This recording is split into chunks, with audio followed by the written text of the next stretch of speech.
اعوذ باللہ من الشیطان الرجیم بسم اللہ الرحمن الرحیم ولا تفسدوا في الأرض بعد إصلاحها وادعوه خوفا وطمعا إن رحمة الله قريب من المحسنين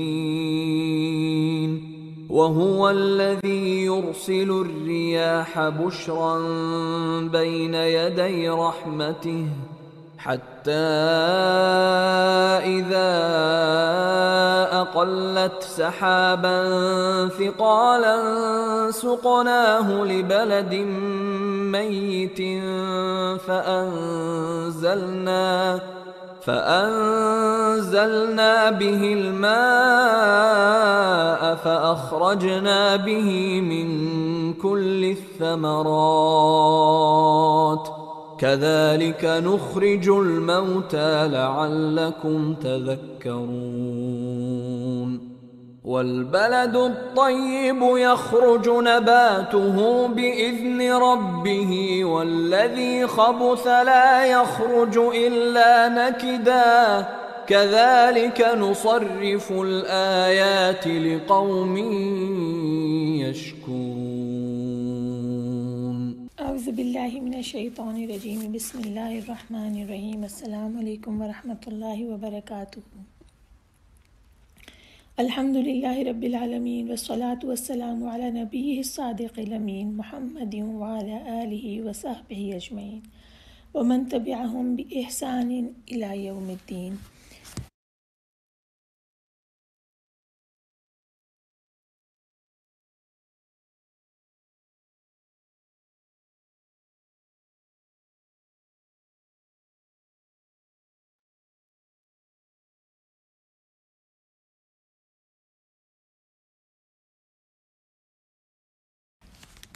السلام علیکم ورحمۃ اللہ وبرکاتہ۔ کل ہم سورہ اعراف کی آیت نمبر 53 تک کا مطالعہ کر چکے ہیں اور آج انشاءاللہ آیت نمبر 54 سے ابتدا کریں گے۔ آیت نمبر 54 سے ترجمہ پڑھنا شروع کرتی ہوں۔ بے شک تمہارا رب وہ اللہ ہے جس نے آسمانوں اور زمین کو 6 دنوں میں پیدا کیا، پھر وہ عرش پر مستوی ہو گیا۔ وہ دن کو رات سے اس طرح ڈھانپتا ہے کہ وہ رات جلدی سے اس دن کو آ لیتی ہے، اور اس نے سورج، چاند اور تارے اس طرح پیدا کیے کہ وہ سب اس اللہ کے حکم کے پابند کر دیے گئے ہیں۔ آگاہ رہو، پیدا کرنا اور حکم صادر کرنا اسی کے لیے روا ہے۔ اللہ رب العالمین بہت بابرکت ہے، تم اپنے رب کو آہوزاری کرتے ہوئے اور چپکے چپکے پکارو، بے شک وہ حد سے گزرنے والوں کو پسند نہیں کرتا، اور زمین کی اصلاح کے بعد تم اس میں فساد نہ کرو، اور اللہ کو خوف سے اور طمع کرتے ہوئے پکارو، بے شک اللہ کی رحمت احسان کرنے والوں کے قریب ہے۔ اور وہی تو ہے جو اپنی رحمت سے پہلے خوشخبری دینے والی ہوائیں بھیجتا ہے، حتیٰ کہ جب وہ ہوائیں بھاری بادلوں کو اٹھاتی ہیں تو ہم انہیں کسی مردہ شہر کی طرف ہانک دیتے ہیں، پھر ہم ان کے ذریعے سے پانی نازل کرتے ہیں، پھر ہم اس کے ذریعے سے زمین سے ہر طرح کے پھل نکالتے ہیں، اسی طرح ہم مردوں کو قبروں سے نکالیں گے تاکہ تم نصیحت حاصل کرو۔ اور جو ستھری زمین ہوتی ہے اس کی پیداوار اپنے رب کے حکم سے خوب نکلتی ہے، اور جو خراب ہوتی ہے اس کی پیداوار ناقص ہی نکلتی ہے۔ اسی طرح ہم اپنی آیات کو ان لوگوں کے لیے پھیر پھیر کر بیان کرتے ہیں جو شکر کرتے ہیں۔ ہم نے آیت 54 سے 58 تک کا ترجمہ پڑھا، اور اب اس میں 4 اہم مضامین آئے ہیں جن کی تفسیر ہم پڑھیں گے۔ سب سے پہلے کائنات کی 6 دن میں تخلیق۔ یہاں یہ بتایا گیا اس مقام پہ کہ اللہ تعالیٰ نے تمام کائنات سماوی اور ارضی یعنی آسمان اور زمین اور جو کچھ ان کے مابین ہے اسے 6 دنوں میں پیدا فرمایا ہے، اور قرآن مجید کے دیگر کئی مقامات پر بھی اسے بیان فرمایا ہے۔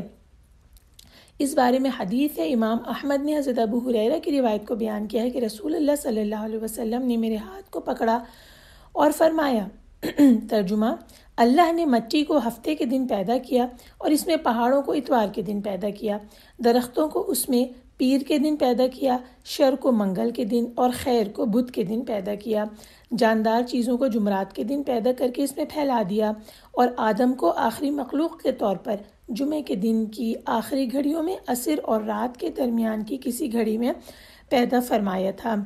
یہ مسلم نے حدیث بیان کی ہے۔ اس کے بعد کا نقطہ یہ ہے کہ پھر وہ عرش پر مستوی ہو گیا۔ یہ اللہ تعالیٰ کا جو استوا ہے، یعنی اس کا ترجمہ یہاں لکھا گیا ہے کہ وہ عرش پر جا ٹھہرا۔ یہ ایک عقیدے کا نقطہ ہے۔ اس کے بارے میں لکھتے ہیں کہ ائمہ مسلمین کا اس بات پہ اتفاق ہے کہ اللہ تعالیٰ کے استوا پر اسی طرح ایمان لایا جائے جیسا کہ یہ کتاب اللہ میں وارد ہے۔ نہ تو اس کی ہمیں کیفیت معلوم ہے، نہ ہم اسے مخلوق کے ساتھ تشبیہ دے سکتے ہیں اور نہ ہی اس کی نفی کرتے ہیں۔ اللہ تعالیٰ نے اپنی جو صفات بیان فرمائی ہیں یا اس کے رسول نے اس کی جو صفات بیان کی ہیں، ان میں کوئی تشبیہ نہیں دی جا سکتی۔ جو شخص اللہ تعالیٰ کے لیے ان صفات کو ثابت کرے جن کا ذکر آیات کریمہ میں اور احادیث صحیحہ میں آیا ہے، اور پھر ان کو اسی طرح تسلیم کرے جو کہ اللہ تعالیٰ کی ذات کے شایان نشان ہیں، تمام نقائص کی اس کی ذات سے نفی کرے، تو وہ راہ ہدایت پر ہے۔ یہ جملہ اہم ہے اور تھوڑا مشکل تھا، اس لیے میں نے اسی کا ابن کثیر کا ہی انگریزی کا ورژن نکالا اور اس میں سے میں ان الفاظ کو پڑھتی ہوں تاکہ دونوں جگہ پڑھنے سے بات اچھی طرح سمجھ میں آ جائے۔ لکھا ہوا ہے We accept the apparent meaning of al-istiwa without discussing its true essence, equating it with the attributes of the creation, or altering or denying it in any way or form. We also believe that the meaning that comes to those who equate Allah with the creations is to be rejected, for nothing is similar to Allah. لَيْسَ كَمِثْلِهِ شَيْءٌ وَهُوَ السَّمِيعُ الْبَصِيرُ. Whoever attests to Allah's attributes that the plain ayah and authentic ahadith have mentioned in the manner that suits Allah's majesty, all the while rejecting all shortcomings from Him, will have taken the path of guidance. یہ عقیدے کا نقطہ ہے جس کی کہ خلاصہ بیان کرتی ہوں کہ اللہ تعالیٰ کے لیے جو صفات آیات کریمہ میں اور احادیث صحیحہ میں آئی ہیں ان کو ایز اٹ از تسلیم کیا جائے گا، اس طرح جس طرح اللہ تعالیٰ کی ذات کے شایان نشان ہیں، اس کے اندر کوئی کمی نہیں کی جا سکتی، ان میں سے کسی بھی صفت کی نفی نہیں کی جا سکتی، اور ان میں سے کسی بھی صفت کو کسی بھی انسان سے تشبیہ نہیں دی جا سکتی، کسی بھی چیز سے تشبیہ نہیں دی جا سکتی۔ اور یہ تسلیم کرنا ہے، بلیو کرنا ہے کہ اللہ تعالیٰ کی ذات تمام تر نقائص سے پاک ہے۔ تو یہ ہم نے ایمان کے اس نقطے کی یہاں پر تشریح کی۔ اس کے بعد اگلا نقطہ آیا ہے کہ تم اپنے رب کو آہوزاری کرتے ہوئے اور چپکے پکارو، بے شک وہ حد سے گزرنے والوں کو پسند نہیں کرتا۔ پہلے اس کا دیکھ لیتے ہیں کہ تضرعا و خفیہ کس طرح اللہ پاک سے دعا مانگنی ہے۔ سورہ الاعراف میں آتا ہے 205 آیت میں، اور اپنے پروردگار کو عاجزی سے دل ہی دل میں خوف اور پست آواز سے یاد کرتے رہو۔ پھر اس بارے میں ایک حدیث آتی ہے، حضرت ابو موسیٰ اشعری فرماتے ہیں کہ ایک دفعہ ہماری آوازیں بلند ہو گئیں، رسول پاک صلی اللہ علیہ وسلم نے فرمایا، لوگو اطمینان اور سکون اختیار کرو کہ تم نہ تو کسی بہرے کو پکارتے ہو اور نہ کسی غائب کو، بلکہ جس کو تم پکارتے ہو بے شک وہ سننے والا بھی ہے اور قریب بھی۔ یہاں حدیث ختم ہوئی۔ تو کہتے ہیں کہ تضرعن کے معنی ہے، تضرعن کے معنی ہے عجز اور انکسار کے ساتھ اطاعت بجا لاتے ہوئے، اور خفیتاً کے معنی ہے کہ دل کے اندر خشوع ہو اور دل کے اندر اللہ تعالیٰ کی ذات پر یقین اور اللہ تعالیٰ کے ساتھ راز و نیاز کا معاملہ ہو، یعنی کہ اللہ کے ساتھ سیکریٹلی گفتگو کی جائے، نہ کہ ریاکاری کے ساتھ اونچی آواز میں دعا مانگی جائے۔ اس کے بعد یہ فرمایا انہ لا یحب المعتدین، بے شک وہ حد سے گزرنے والوں کو پسند نہیں کرتا۔ تو یہاں لکھا ہے کہ دعا میں بھی حد سے گزرنے والے کو پسند نہیں کرتا۔ اور دعا میں حد سے گزرنا کیا ہے؟ ایک میننگ اس کی یہ لکھیں کہ کوئی شخص انبیاء کرام کے درجات تک پہنچنے کی دعا کرے تو یہ دعا میں حد سے بڑھنا ہے۔ اور دوسرا یہ لکھا ہے کہ رسول پاک صلی اللہ علیہ وسلم نے فرمایا، حدیث بیان کر رہی ہوں، ترجمہ، کچھ لوگ دعا اور طہارت میں حد سے بڑھ جائیں گے۔ یہ امام ابو داؤد اور امام ابن ماجہ میں یہ حدیث ہے۔ تو دعا میں حد سے بڑھنے کے بارے میں لکھا ہے کہ اگر دعا میں تکلف کیا جائے، جیسے کسی شخص نے یہ دعا کی تھی کہ اے اللہ جب میں جنت میں داخل ہوں تو مجھے جنت کے دائیں جانب سفید محل عطا فرمانا، تو ان کے والد نے یہ بات سنی کہ بیٹا اس طرح کی دعا کر رہا ہے، تو انہوں نے اس کو منع کیا اور کہا بیٹا اللہ تعالیٰ سے جنت کا سوال کرو، جہنم سے پناہ مانگو۔ اور پھر یہ والی حدیث اس جگہ کے اوپر انہوں نے اپنے بیٹے کو سنائی کہ کچھ لوگ دعا اور طہارت میں حد سے بڑھ جائیں گے۔ اس کے بعد قرآن پاک کی مثال آ رہی ہے آیت نمبر 57 اور 58 میں کہ جو خوشخبری دینے والی ہوائیں ہوتی ہیں وہ کچھ زمینوں پہ پڑتی ہیں، زمین کی کچھ قطعات پہ پڑتی ہیں جو کہ بہت اچھی پیداوار لاتے ہیں، اور کچھ زمینیں ایسی ہوتی ہیں کہ جن کے اندر سے ناقص پیداوار نکلتی ہے۔ اس بارے میں ایک حدیث ہے، امام بخاری نے حضرت ابو موسیٰ کی روایت کو بیان کیا کہ رسول اللہ صلی اللہ علیہ وسلم نے فرمایا اللہ تعالیٰ نے جس علم اور ہدایت کے ساتھ مجھے مبعوث فرمایا ہے اس کی مثال اس موسلا دھار بارش کی سی ہے جو زمین پہ برسی، تو اس میں سے کچھ ایسی صاف زمین تھی جس نے پانی کو قبول کیا اور بہت زیادہ گھاس اور جڑی بوٹیاں اگائیں، اور زمین کے کچھ قطعات ایسے تھے جنہوں نے پانی کو روک لیا، تو اس سے اللہ تعالیٰ نے لوگوں کو فائدہ پہنچایا جنہوں نے اسے پیا پلایا اور اسے زراعت کے لیے استعمال کیا۔ اور زمین کے کچھ ٹکڑے چٹیل میدان ہیں جن پر بارش تو برسی مگر انہوں نے نہ تو پانی کو روکا اور نہ ہی گھاس کو اگایا۔ بس یہ مثال ہے اس شخص کی جو اللہ کے دین میں سمجھ بوجھ حاصل کرے اور اسے وہ چیز نفع پہنچائے جس کے ساتھ اللہ تعالیٰ نے مجھے مبعوث فرمایا ہے، اسے وہ سیکھے بھی اور سکھائے بھی۔ اور یہی مثال اس شخص کی ہے جو اس کے ساتھ سر ہی نہ اٹھائے اور نہ اللہ تعالیٰ کی اس ہدایت کو قبول کرے جس کے ساتھ مجھے بھیجا گیا ہے۔ حدیث ختم ہوئی۔ امام مسلم اور نسائی میں بھی یہ روایت بیان ہوئی ہے۔ تو اس کا معنی کیا ہے؟ اس سے ہمیں یہ سمجھ میں آیا کہ اللہ تعالیٰ نے جو علم عطا فرمایا رسول پاک صلی اللہ علیہ وسلم کو، اس کو قبول کرنے والے جو دل ہوتے ہیں وہ زمینوں کی طرح ہوتے ہیں۔ کچھ دل ایسے ہیں جنہوں نے اس علم کو حاصل کیا، اس علم پہ خود بھی عمل کیا اور دوسرے لوگوں کو بھی سکھایا، اور کچھ لوگوں کے دل اس زمین کی طرح ہیں جن سے کہ ناقص پیداوار نکلتی، یعنی کہ وہ دل جو کہ چٹیل میدان کی طرح ہیں، اور انہوں نے اسے قبول نہ کیا اس ہدایت کو، اور نہ ہی اسے آگے تک پہنچایا۔ اللہ تعالیٰ ہمیں توفیق دے کہ ہمارے دلوں کو اللہ تعالیٰ صاف اور پاکیزہ اور بلد الطیب جیسی زمین بنا دے، آمین یا رب العالمین۔ آیت نمبر 59 سے آگے انبیاء کرام کے قصے ایک کے بعد ایک بیان ہو رہے ہیں۔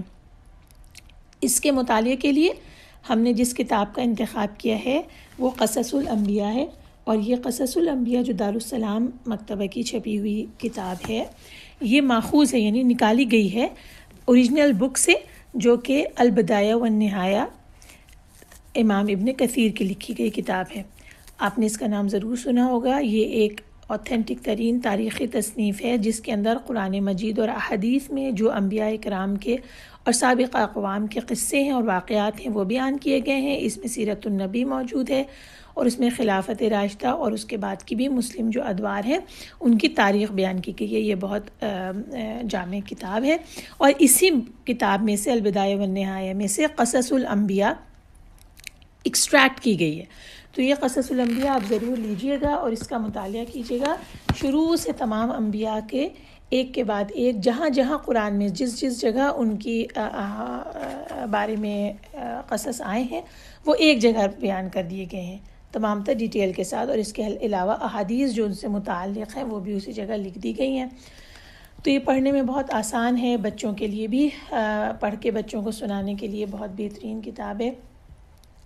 تو جیسے جیسے انبیاء کے قصے آتے جائیں گے انشاءاللہ ہم تفسیر ابن کثیر میں سے اور اس قصص الانبیاء میں سے دونوں سے ملا کے آپ کے سامنے بیان کریں گے۔ نمبر 59 سے لے کر 64 تک کا ترجمہ آپ کے سامنے پیش کرتے ہیں۔ ہم نے نوح کو اس کی قوم کی طرف بھیجا، چنانچہ اس نے کہا اے میری قوم تم اللہ کی عبادت کرو، اس کے سوا تمہارے لیے کوئی معبود نہیں، بے شک میں تم پر بہت بڑے دن کا عذاب آنے سے ڈرتا ہوں۔ اس کی قوم میں سے بعض سرداروں نے کہا بے شک ہم تو تجھے کھلی گمراہی میں دیکھتے ہیں۔ نوح نے کہا اے میری قوم میں گمراہ نہیں ہوں بلکہ میں تو سب جہانوں کے رب کی طرف سے رسول ہوں، میں تمہیں اپنے رب کے پیغامات پہنچاتا ہوں اور تمہاری خیر خواہی کرتا ہوں، اور میں اللہ کی طرف سے وہ باتیں جانتا ہوں جو تم نہیں جانتے۔ کیا تم اس بات پر تعجب کرتے ہو کہ تمہارے پاس تمہارے رب کی طرف سے ایک ایسے آدمی کے ذریعے سے نصیحت آ گئی جو تم میں سے ہے؟ تاکہ وہ تمہیں ڈرائے اور تاکہ تم ڈر جاؤ اور تاکہ تم پر رحم کیا جائے۔ پھر انہوں نے نوح کو جھٹلایا تو ہم نے اسے اور ان لوگوں کو جو اس کے ساتھ ایمان لانے والے تھے کشتی میں بچا لیا، اور ہم نے ان لوگوں کو غرق کر دیا جو ہماری آیتوں کو جھٹلاتے تھے، بے شک وہ لوگ دل کے اندھے تھے۔ سب سے پہلے حضرت نوح کے قصے سے آغاز ہوتا ہے۔ دیکھیے اللہ تعالیٰ نے اس صورت مبارکہ کے آغاز میں حضرت آدم کا قصہ بیان کیا تھا، اور اب اللہ تعالیٰ نے آیت یہاں 59 کے بعد سے آگے اللہ تعالیٰ نے ترتیب کے ساتھ دیگر انبیاء کرام کے واقعات کو بیان کرنا شروع کیا ہے۔ اس میں سب سے پہلے حضرت نوح کا قصہ بیان ہوا ہے، اور حضرت نوح وہ سب سے پہلے رسول ہیں جنہیں اللہ تعالیٰ نے حضرت آدم کے بعد اہل زمین کی طرف بھیجا تھا۔ اور لکھا ہوا ہے کہ ابن جریر رحمہ اللہ وغیرہ کے قول کے مطابق حضرت نوح کی ولادت حضرت آدم کی وفات سے قریباً 126 سال بعد ہوئی تھی۔ اچھا، اب یہاں سب سے پہلا نقطہ یہ آتا ہے کہ حضرت آدم علیہ السلام کے بعد 126 برس تک اس میں شرک کس طرح سے شروع ہو گیا۔ یہاں قصص الانبیاء میں لکھا ہے کہ حضرت عبداللہ بن عباس نے فرمایا کہ یہ نوح علیہ السلام کی قوم کے بعض نیک آدمیوں کے نام ہیں جو سورہ نوح میں ہمیں ملتے ہیں، جو انہوں نے کہا وَقَالُوا لَا تَذَرُنَّ آلِهَتَكُمْ وَلَا تَذَرُنَّ وَدًّا وَلَا سُوَاعًا وَلَا يَغُوثَ وَيَعُوقَ وَنَسْرًا۔ یہ سب کون تھے؟ ود اور سواع اور یغوث اور یعوق اور نسرا۔ کہتے ہیں کہ عبداللہ بن عباس فرماتے ہیں کہ یہ نوح کی قوم کے بعض نیک آدمی تھے، جب وہ فوت ہو گئے تو شیطان نے ان کی قوم کے دلوں میں یہ بات ڈالی کہ جہاں وہ بیٹھا کرتے تھے وہاں بت بنا کر رکھ دو اور ان کے وہی نام رکھ دو جو ان بزرگوں کے تھے۔ پھر انہوں نے ایسا ہی کیا۔ اس وقت تو بتوں کی پوجا شروع نہیں ہوئی، جب وہ لوگ فوت ہو گئے اور اس کے بعد عرصہ گزر گیا اور علم مٹ گیا اور رفتہ رفتہ ان کی پھر پوجا شروع ہو گئی۔ یہ کچھ اولیاء کرام تھے اور لوگ ان کے پیروکار تھے جو ان کے طریقے پر چلتے تھے۔ جب یہ فوت ہوئے تو لوگوں نے کہا کہ ہم ان کی تصویر بنا لیتے ہیں، جب ان کی تصویر بنا لیں گے تو ان کی یاد ہمارے دلوں میں رہے گی، اس کی وجہ سے ہمیں عبادت کا شوق پیدا ہوگا۔ چنانچہ اولاً انہوں نے تصویریں بنائیں۔ اچھا، تصویریں بنانے والے لوگ بھی جب دنیا سے چلے گئے اور ان کے بعد ان کے جانشین آئے تو اس ابلیس نے ان کے دلوں میں یہ ڈالا کہ تمہارے باپ دادا ان اولیاء کرام کی عبادت کیا کرتے تھے، جن کی انہوں نے تصویریں بنائی ہیں ان کی وہ عبادت کیا کرتے تھے، اور انہی کی عبادت کی وجہ سے تمہیں بارشیں ملتی ہیں، اب تم بھی ان کی عبادت کرو۔ چنانچہ ان لوگوں نے ان کی عبادت شروع کر دی۔ تو یہ ہمیں دو مختلف جگہوں سے ملا۔ ایک جگہ یہ پتہ چلا کہ ان کی تصاویر بنائی گئی تھیں، اور دوسری جگہ سے یہ پتہ چلا کہ ان کے بت بنائے گئے تھے۔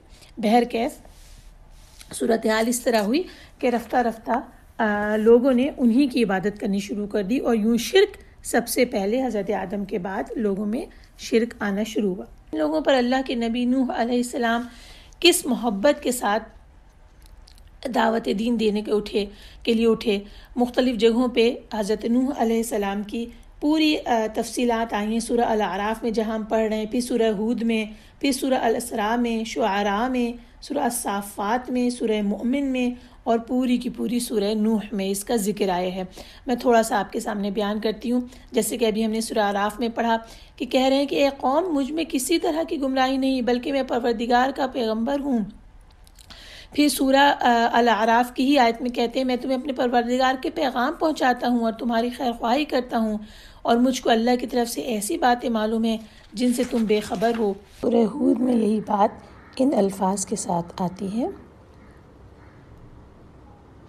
کہ اے میری قوم، دیکھو تو اگر میں اپنے پروردگار کی طرف سے دلیل روشن رکھتا ہوں اور اس نے مجھے اپنے ہاں سے رحمت بخشی ہو جس کی حقیقت تم سے پوشیدہ رکھی گئی ہے، تو کیا ہم اس کو ماننے کے لیے تمہیں مجبور کر سکتے ہیں جبکہ تم اس سے ناخوش ہو رہے ہو۔ پھر اس کے بعد سورہ ہود میں ہی فرمایا رہے ہیں اور میں نہ تم سے یہ کہتا ہوں کہ میرے پاس اللہ کے خزانے، اور نہ یہ کہ میں غیب جانتا ہوں، اور نہ یہ کہتا ہوں کہ میں فرشتہ ہوں، اور نہ ان لوگوں کی نسبت جن کو تم حقارت کی نظر سے دیکھتے ہو میں یہ کہتا ہوں کہ اللہ ان کو بھلائی نہیں دے گا، جو ان کے دلوں میں ہے اسے اللہ خوب جانتا ہے، اگر میں ایسا کہوں تو بے انصافوں میں سے ہوں گا۔ یہ سورہ ہود میں کہہ رہے ہیں۔ پھر کہتے ہیں سورہ ہود میں ہی بیان فرمایا گیا کہ حضرت نوح کہہ رہے ہیں میں ایمان لانے والوں کو اپنے پاس سے نہیں نکال سکتا، انہیں اپنے رب سے ملنا ہے، لیکن میں دیکھتا ہوں کہ تم لوگ جہالت کر رہے ہو۔ یعنی اس طرح پیارے طریقے سے انہیں بلا رہے ہیں۔ اچھا، پھر اس کے بعد ان سے پوچھا جا رہا ہے حضرت نوح سے، یہ بھی سورہ الشعراء میں ہے کہ کیا ہم تم کو مان لیں حالانکہ تمہارے پیروکار تو رذیل لوگ ہیں. رذیل کا مطلب کیا ہے؟ پست لوگ ہیں. حالانکہ تمہارے پیروکار تو رذیل لوگ ہیں. نوح نے کہا مجھے کیا معلوم کہ وہ کیا کرتے ہیں، ان کا حساب میرے پروردگار کے ذمے ہے، کاش تم سمجھو، اور میں مومنوں کو نکال دینے والا نہیں ہوں، میں تو صرف کھول کھول کر نصیحت کرنے والا ہوں. تو ان مقامات سے ہمیں یہ پتہ چلا. لیکن یہ جو دعوت دین ہے پیار و محبت سے جو دی جا رہی ہے، جو حضرت نوح علیہ السلام سورہ نوح میں بھی فرما رہے ہیں کہ میں نے چپکے بھی پکارا اور کھلے کھلے بھی انہیں پکارا. لیکن اس کے جواب میں کیا ہوا؟ جواب میں کیا ہوا کہ صدیاں بیت گئیں، لیکن حضرت نوح کی قوم کا بحث مباحثہ چلتا ہی رہا.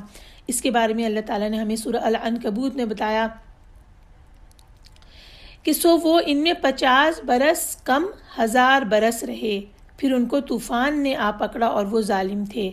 کیا مطلب ہے اس کا؟ 50 برس کم 1000 برس یعنی کہ 950 ایئرز رہے اور اس کے بعد طوفان آیا.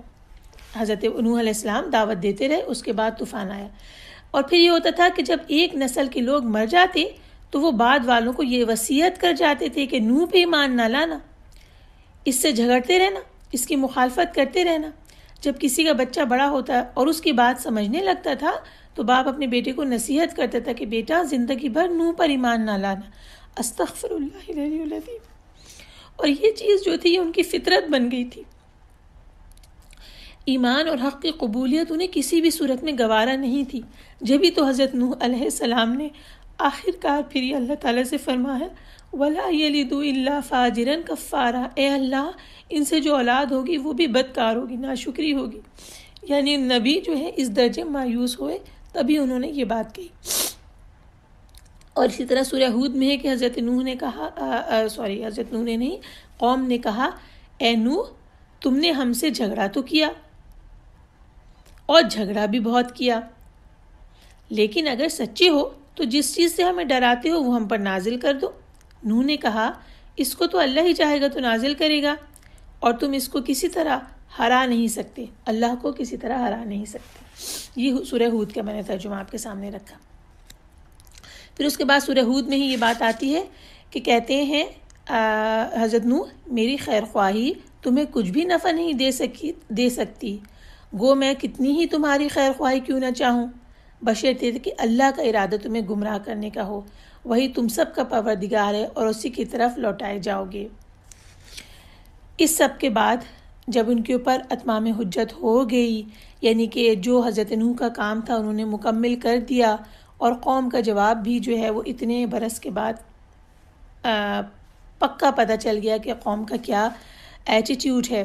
اور جب اس کے بعد اللہ تعالیٰ کی طرف سے حکم آتا ہے کہ کشتی بنائیں، تو کشتی بنانے کے اس پورے عمل کے دوران بھی قوم کے لوگ آتے رہتے ہیں، ہنستے رہتے ہیں، استہزاء ہوتا رہتا ہے، اور یہاں تک کہ طوفان آ جاتا ہے. اور اس کے بعد کا جو ہمیں پوری ڈیٹیل ہے انشاءاللہ آگے کی آیات میں آئیں گی، کہ پھر ہم جس مقام پر وہ آئیں گی وہاں پہ ہم ان کا مطالعہ کریں گے کہ طوفان کس طرح سے آیا اور کس طرح سے حضرت نوح اور ان کے اوپر ایمان لانے والے لوگ بچا لیے گئے،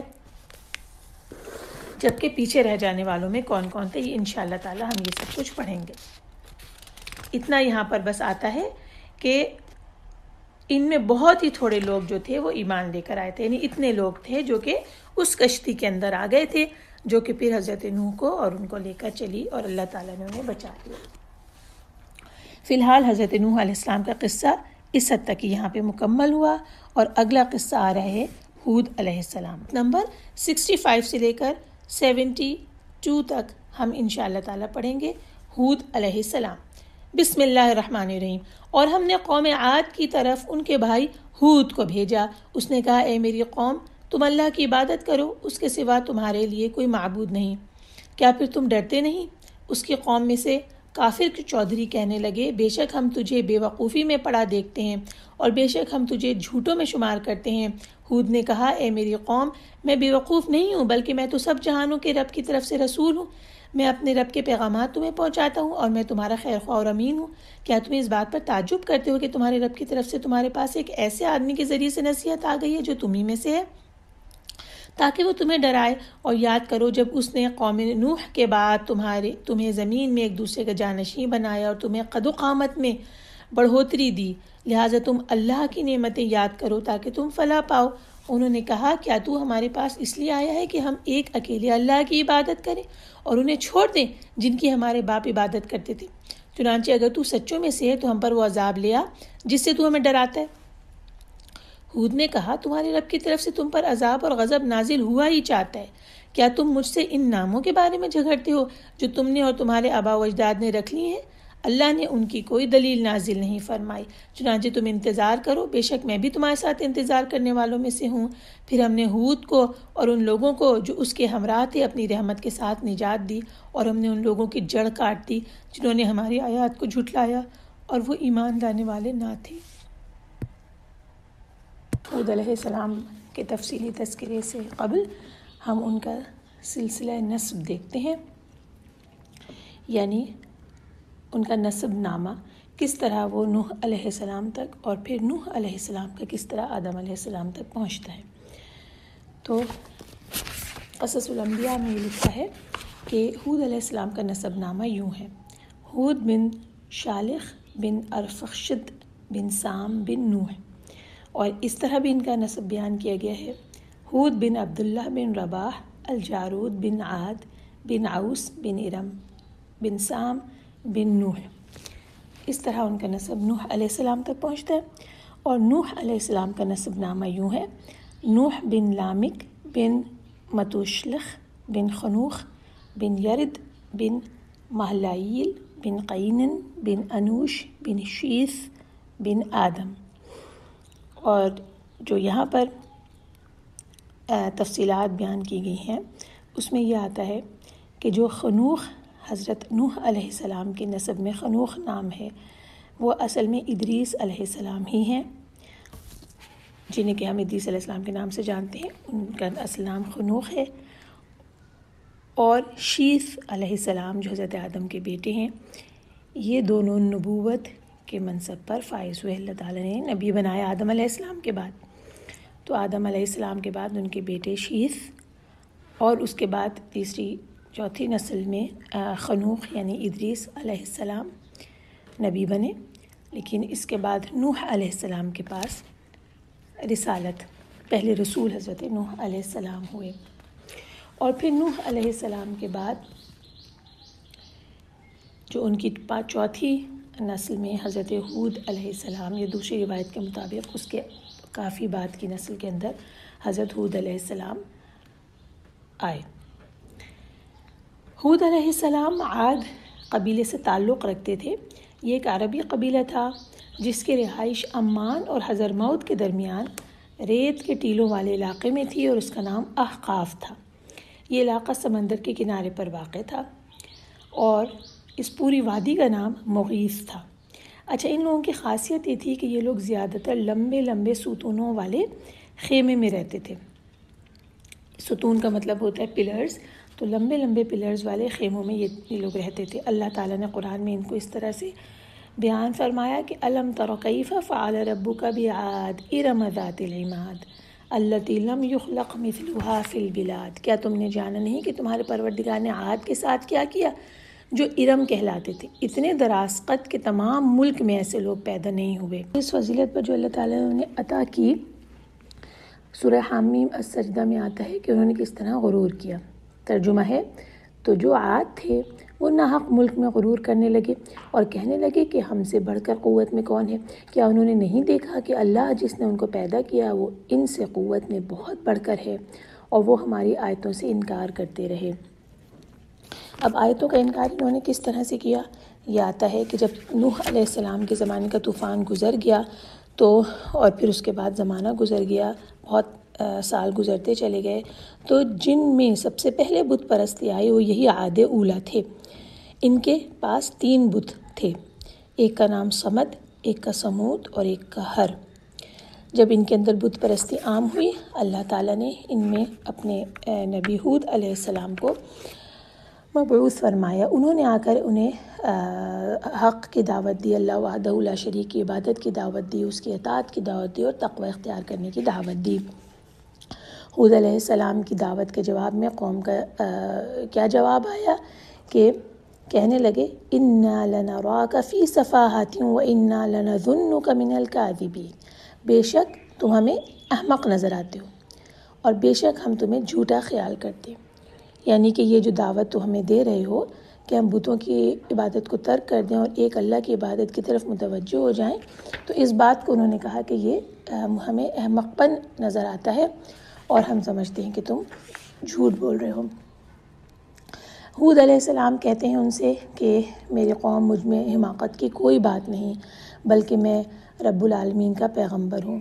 یعنی دیکھیے کہ کس طریقے کے ساتھ قوم جواب دے رہی ہے اور نبی جو ہے وہ کس طریقے سے اس سے محبت کے ساتھ اس بات کو کا رپلائی کر رہے ہیں۔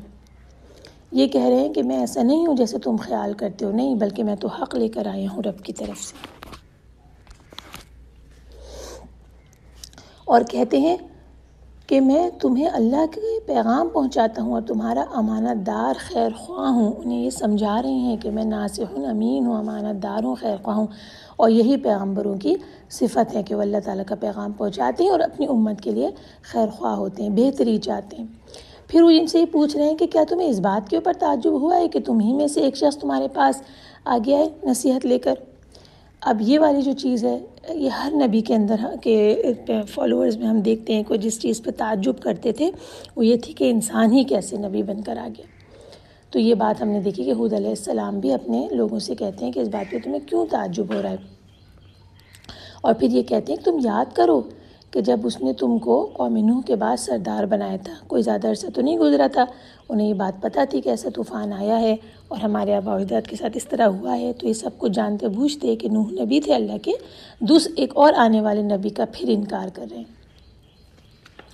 یہ تمام رفتہ رفتہ ان کے اوپر اتمام حجت ہو رہی ہے، اور نبی اللہ کے ان سے کہہ رہے ہیں کہ اللہ کی نعمتوں کو یاد کرو تاکہ تم نجات حاصل کرو۔ اچھا، پھر اس کے علاوہ مختلف جگہوں پر آتا ہے، سورہ الشعراء میں کیا آتا ہے کہ انہوں نے کہا، حضرت ہود علیہ السلام نے، بھلا تم ہر اونچی جگہ عبث نشان تعمیر کرتے ہو اور محل بناتے ہو، شاید تم ہمیشہ رہو گے، اور جب کسی کو پکڑتے ہو تو ظالمانہ پکڑتے ہو، لہٰذا تم اللہ سے ڈرو اور میری اطاعت کرو۔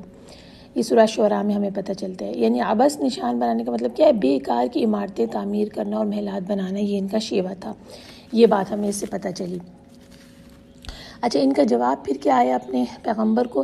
کہتے ہیں کہ سورہ ہود میں ہی ہے کہ کہتے ہیں کہ ترجمہ وہ بولے، ہود تم ہمارے پاس کوئی واضح دلیل نہیں لائے اور ہم صرف تمہارے کہنے سے نہ اپنے معبودوں کو چھوڑنے والے ہیں اور نہ تم پر ایمان لانے والے ہیں۔ ہم تو یہ سمجھتے ہیں کہ ہمارے کسی معبود نے تمہیں آسیب پہنچا کر دیوانہ کر دیا۔ انہوں نے کہا کہ بے شک میں اللہ کو گواہ بناتا ہوں اور تم بھی گواہ رہو کہ جن کو تم اللہ کا شریک بناتے ہو یقیناً میں ان سے بیزار ہوں۔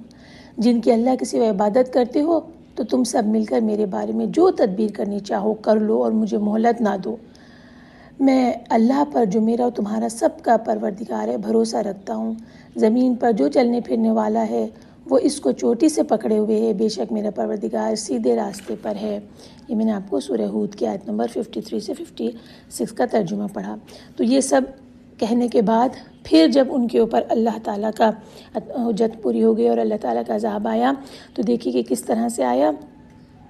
ان کی ہلاک کرنے کی کیفیت اللہ تعالیٰ نے قرآن مجید کے کئی مقامات پہ بیان کی ہے، اور وہ یہ ہے کہ ان پر ایسی ایک ہوا چلائی گئی کہ وہ جس چیز پر وہ ہوا چلتی تھی اس کو ریزہ ریزہ کر دیتی تھی۔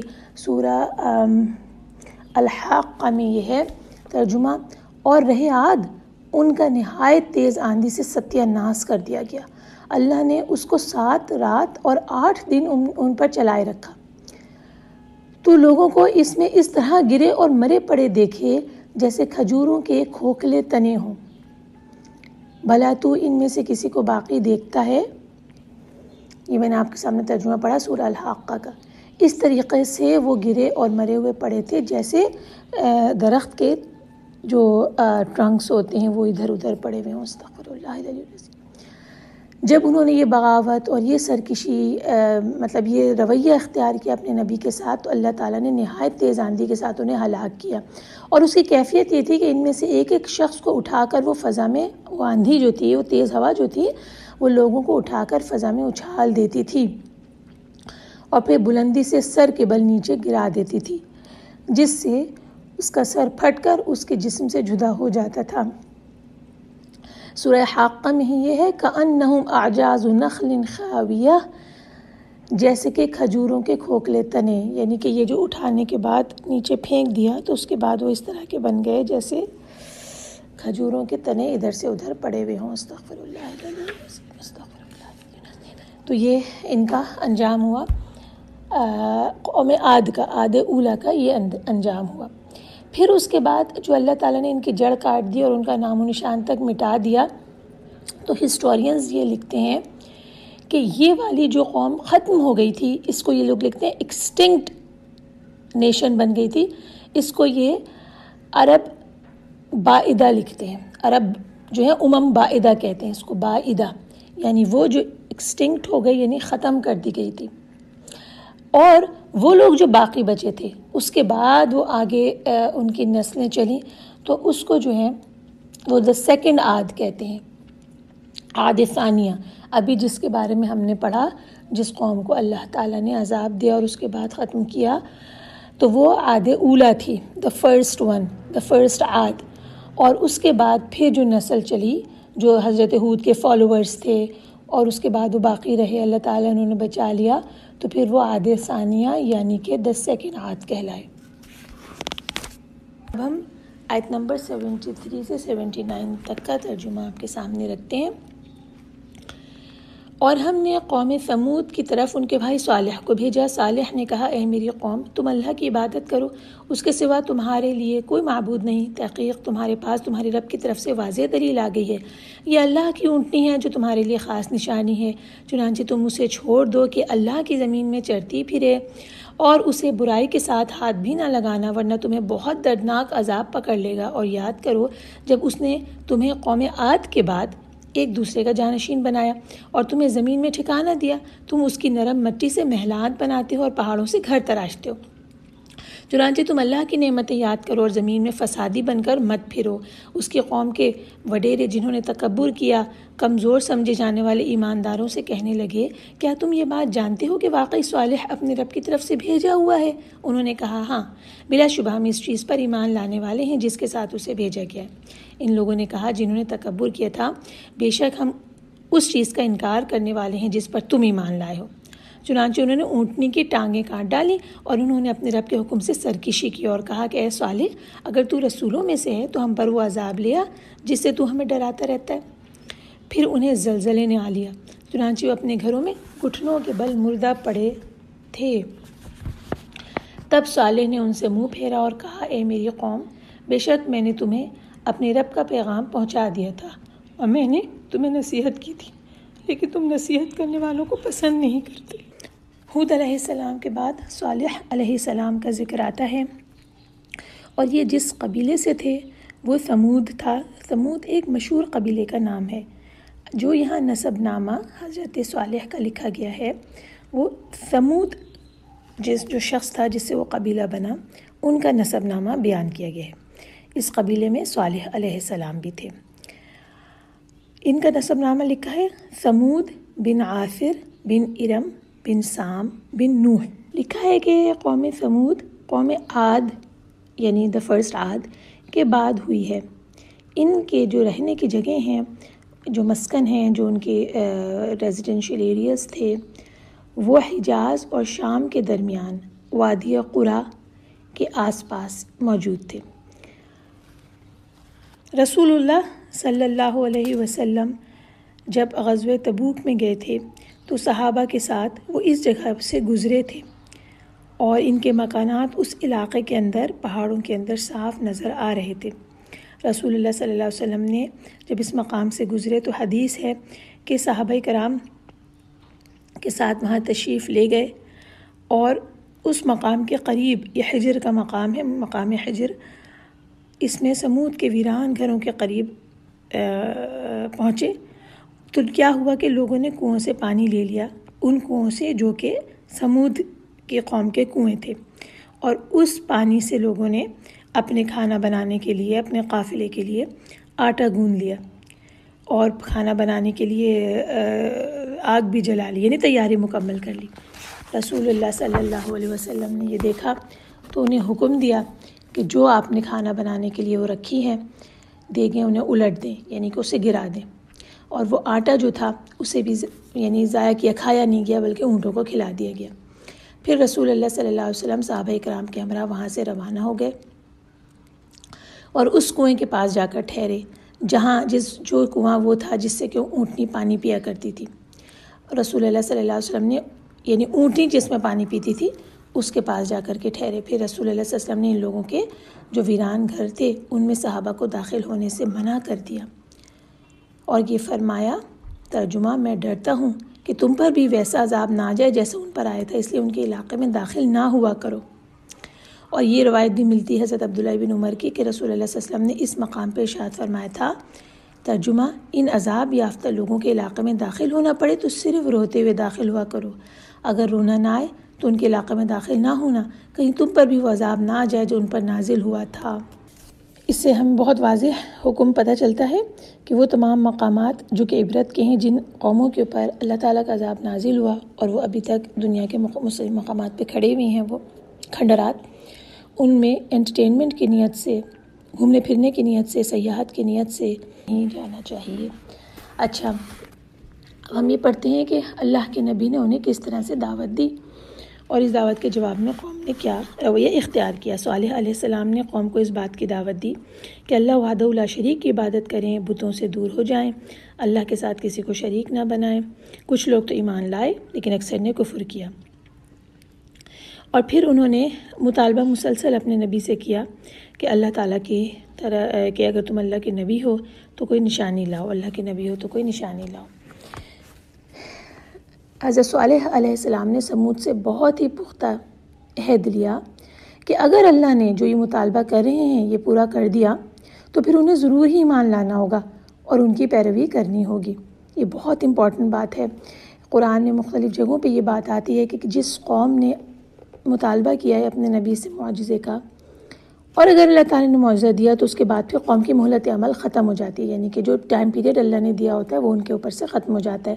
اب اس کے بعد انہیں ضروری ایمان لانا ہوتا ہے، نہیں لائیں گے عذاب کا شکار ہوں گے، کیونکہ وہ اپنی آنکھوں سے اس معجزے کو ہوتا ہوا دیکھ لیتے ہیں۔ یہی ہوا حضرت صالح کے قوم کے ساتھ کہ جب انہوں نے صالح کو علیہ السلام کو تمام عہد و پیمان دے دیا، یعنی کہ یقین دلا دیا کہ اگر معجزہ تم لے آؤ گے، یہ جو ہمارا مطالبہ پورا کرو گے تب ہم ایمان لے کر آئیں گے، اس طرح سے چیلنج کیا۔ پھر یہ ہوا کہ حضرت صالح نے نماز ادا کرنی شروع کر دی اور اللہ تعالیٰ سے دعا کی، اور اسی وقت چٹان میں حرکت پیدا ہوئی اور اس کے اندر ایک پوری کے پورا دراڑ پڑ گئی، یعنی کہ ایک پورا کریک آ گیا، اور اسی کریک کے اندر سے ایک بھاری بھرکم اور خوبصورت اونٹنی نکل آئی، اور اس کی پریگننٹ اونٹنی تھی جس کا بچہ بھی حرکت کرتا ہوا نظر آ رہا تھا اس کے جسم کے اندر۔ بالکل جیسا کہ مطالبہ کیا گیا تھا ویسا ہو گیا، اور اللہ تعالیٰ کی قدرت کا یہ انہوں نے کرشمہ دیکھ لیا۔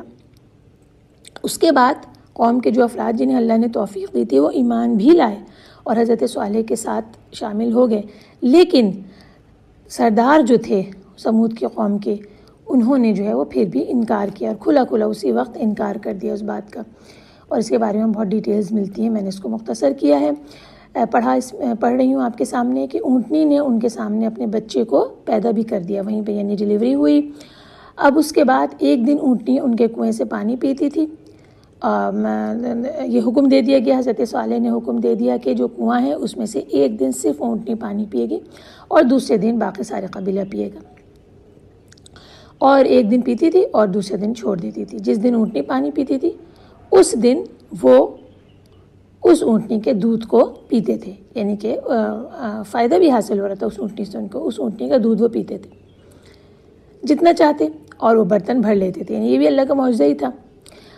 تو یہ اونٹنی ان کے لیے فائدہ مند بھی تھی، اللہ تعالیٰ کا ایک نشان بھی تھی، اور ایک قدرت تھی اللہ کا کرشمہ، ایک نبی کی معجزہ تھا، یہ سب کچھ تھا۔ اور یہ اونٹنی جو ہے ان کی اپنے رہائش کے ایریاز میں گھومتی تھی، آتی جاتی تھی۔ اچھا، یہ جو اونٹنی تھی اللہ تعالیٰ کی طرف سے ایک آزمائش تھی، کیونکہ اللہ تعالیٰ نے خود یہ فرما دیا اِنَّا مُرْسِلُ النَّاقَةِ فِتْنَةً لَهُمْ، کہ ہم اونٹنی ان کے لیے ایک آزمائش بنا کر بھیجنے والے ہیں۔ اب ایک تو آزمائش یہی تھی کہ اتنا بڑا معجزہ دے کر وہ ایمان لاتے یا نہیں لاتے، تو پھر جن لوگوں نے ایمان نہیں لانا تھا وہ نہیں لائے۔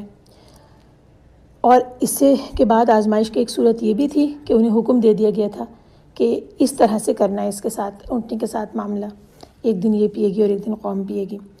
لیکن ایک عرصے تک تو یہ سلسلہ اسی طرح چلتا رہا، لیکن پھر اس کے بعد کیا ہوا کہ یہ لوگ آپس میں جمع ہوئے، اور ان کے بڑے بڑے جو سردار تھے آپس میں جمع ہوئے، مشترکہ انہوں نے سب نے مل کر یہ فیصلہ کیا کہ اس سے جان ہی چھڑاؤ اور اس سے قتل کر دو، تاکہ دونوں دنوں کا پانی انہیں مل جائے اور یہ چکر نہ ہو۔ دیکھیں کیا انہوں نے اصل میں اس حرام اور حلال کے چکر سے باہر نکلنا چاہا جو ان کے نبی نے ان پر حرام کر دیا تھا۔ ان کی شریعت کے اندر یہ حرام ہو گیا نا کہ اس دن پانی پینا ان کے لیے حرام ہو گیا، تو یہ چیز یہ جو روک ٹوک تھی اور یہ تمام چیز ان سے برداشت نہیں ہوئی، اور آخر کار انہوں نے یہ سوچا کہ اس کو یہ ختم کر دیا جائے، اس اونٹنی کو یہ قتل کر دیا جائے۔ پورا آپس میں ایک سازش تیار ہوئی۔ النمل میں آیت 48 میں اس کا بیان اس طرح ہے، ترجمہ: اور شہر میں 9 شخص تھے جو ملک میں فساد کیا کرتے تھے اور اصلاح نہیں کرتے تھے۔ یہاں ترجمہ ختم ہوتا ہے۔ اچھا، اب ان 9 اشخاص کے بارے میں کیا ڈیٹیل ہے کہ یہ 9 اشخاص اپنی قوم کے نا بڑے بڑے لیڈرز تھے، سردار تھے، اس لیے انہوں نے تمام کافر لوگوں کو اپنی طرف جمع کیا، مائل کیا، اور اس کے بعد سازش تیار کی کہ ہم اس طرح سے اس سے جب یہ آئے گی تو قتل کریں گے، اور یہ لوگ انتظار میں بیٹھ گئے اس اونٹنی کے، اور انتظار میں رہے کہ کب پانی پی کر واپس آتی ہے۔ سب سے پہلے ایک شخص نے اس کے اوپر تیر پھینکا جس سے اس کا پیر زخمی ہوا، اس کے بعد دوسرے شخص نے تلوار کے ساتھ اس کے اوپر حملہ کیا اور اس کے پیروں کو اس طرح کاٹا کہ جس کی وجہ سے زمین پر گر گئی۔ جب وہ زمین پر گر گئی اور بلبلا رہی تھی تو اس شخص نے، ظالم نے، اسے گردن پر وار کیا اور اسے قتل کر دیا، اس اونٹنی کو قتل کر دیا۔ یہ خبر جب صالح علیہ السلام تک پہنچی تو آپ خود یہاں پر آئے، اس مجمع میں آئے جو یہ کر رہا تھا، اور اونٹنی کی حالت کو اپنی آنکھوں سے دیکھا۔ اس کے بعد وہ رونے لگے حضرت صالح علیہ السلام، اور انہوں نے اس وقت، سورہ ہود میں یہ آتا ہے کہ اسی وقت انہوں نے یہ کہا، تمتعوا فی دارکم 3 ایام، تم اپنے گھروں میں 3 دن اور فائدہ اٹھا لو۔ یعنی اسی وقت اس عذاب کا جو آنے والا تھا علم اللہ تعالیٰ نے ان کو دے دیا تھا۔ پھر انہوں نے یہ بھی کیا، اس سے آگے بڑھ کر انہوں نے صالح علیہ السلام کو قتل کرنے کی بھی کوشش کی۔ اس درجے یعنی سرکش وہ لوگ تھے۔ جب یہی دن، جس دن اونٹنی کو قتل کیا تھا، اسی دن کی جب شام ہوئی تو انہی 9 آدمیوں نے حضرت صالح کو شہید کرنے کا ارادہ کیا۔ پھر یہی کہا کہ اگر یہ سچا ہے تو ہم اپنے عذاب سے دوچار ہونے سے پہلے اس کو ختم کر دیتے ہیں۔ اگر یہ سچا ہے اور واقعی عذاب جس کا یہ ہمیں ڈراوا دے رہا ہے یہ آئے گا تو کیوں نہ ہم اس کو اس سے پہلے مار ڈالیں، اور اگر یہ جھوٹا ہے تب تو ہمیں ضروری اس کو مار ڈالنا چاہیے، تاکہ جہاں ہم نے اس کی اونٹنی کو پہنچایا وہیں ہم اسے بھی پہنچا دیں۔ استغفر اللہ۔ یہ ان کی سوچ تھی، اور سورہ نمل میں آیت نمبر 49 سے 51 تک کا ترجمہ پڑھ رہی ہوں۔ کہنے لگے کہ اللہ کی قسم کھاؤ کہ ہم رات کو اس پر اور اس کے گھر والوں پر شبخون ماریں گے، پھر اس کے وارثوں سے کہہ دیں گے کہ ہم تو اس کے گھر والوں کے موقع ہلاکت پر گئے ہی نہیں تھے، اور بے شک ہم سچ کہتے ہیں، اور وہ ایک چال چلے اور ہم نے بھی ایک چال چلی، اور ان کو کچھ خبر نہ ہوئی تو دیکھ لو کہ ان کی چال کا انجام کیسا ہوا۔ یہاں آیت ختم ہو رہی ہے، یعنی اللہ تعالیٰ نے ہمیں یہ بتایا کہ یہ سازش انہوں نے تیار کی تھی کہ رات کے وقت چل کر ہم انہیں ختم کر دیں گے صالح کو، اور انہوں نے یہ تدبیر کی اور اللہ نے اپنی تدبیر کی۔ اللہ کی تدبیر کیا تھی کہ جب انہوں نے اس کا عزم کر لیا اور اپنے اس کام کو کرنے کے لیے رات کو پہنچے کہ اللہ کے نبی کو شہید کر دیں، اللہ سبحانہ و تعالیٰ نے ان پر ایک پتھر گرا دیا جس نے ان کی قوم سے پہلے، یعنی ابھی عذاب نہیں آیا ہے، اس عذاب کے آنے سے پہلے یہ جو آدمی تھے 9 آدمی، انہیں اس پتھر نے کچل کے رکھ دیا۔ اور یہ سب عمل جو ہے یہاں لکھا ہے تفسیر ابن کثیر میں کہ یہ تمام پورے دن کا جو کارگزاری ہے کہ انہوں نے اونٹنی کو قتل کیا اور رات میں اللہ کے نبی کو قتل کرنے پہنچے۔ یہ بدھ کے روز ہوا۔ پھر جمعرات کے روز ایام میں جو مہلت دی گئی تھی 3 دن کی، ان مہلتوں میں سے پہلا دن وہ تھا۔ اس دن ان کے چہروں کے رنگ تغیر ہوئے، اللہ کی طرف سے چہروں کے رنگ تبدیل ہو گئے، پیلے پڑ گئے، یلو کلر کے ہو گئے۔ اور اس کے بعد مہلت کے دوسرے دن جو جمعے کا دن تھا، اس دن ان کے چہروں کا رنگ مزید تبدیل ہوا، سرخ رنگ کے ان کے چہرے ہو گئے۔ اور تیسرے دن یعنی جو ہفتے کا دن تھا، ان کے چہرے کالے سیاہ ہو گئے۔ یہ بھی اللہ تعالیٰ کی ایک عذاب کی شکل ہی تھی۔ اچھا، اب جب یہ ان کے چہروں کے رنگ تبدیل ہوئے، پہلے دن جو زرد رنگ ہوا ان کے چہروں کا، یلوئش ہوا، تو شام کے وقت وہ کہنے لگے کہ یہ جو صالح نے ہمیں ٹائم دیا تھا، مہلت دی تھی، چلو اس کا ایک دن تو گزر ہی گیا۔ جب دوسرے دن کے اختتام ہوا اور شام آئی تو کہنے لگے چلو مہلت کے تو 2 دن گزر گئے۔ جب تیسرا دن آیا اور اس کی شام گزری تو یہ کہنے لگے چلو بھائی صالح کی دی ہوئی مدت تو اب ختم ہی ہو گئی، لہٰذا اب جشن مناؤ۔ انہوں نے کیا کیا کہ صبح یعنی کہ اب اتوار کا دن آ گیا ہے، سنڈے، تو انہیں صبح خوشبو لگائی اور تیار ہوئے اور اس طرح سے کہنے لگے گویا کہ جیسے تنزیہ، انتظار کرنے لگے کہ دیکھیں کون سا عذاب آتا ہے، خوشبو لگا کر تیار ہو کر کہ تیسرے دن کی مہلت بھی گزر گئی، اب دیکھیں کون سا عذاب آتا ہے۔ اور یہ سرکشی کرتے وقت انہیں اس بات کا کوئی اندازہ نہیں تھا کہ ان کے پاس کون سا عذاب آنے والا ہے، تبھی تو اس قدر بے پرواہ ہو کر اور اس قدر ایروگنس کے ساتھ اس کا انتظار کر رہے تھے۔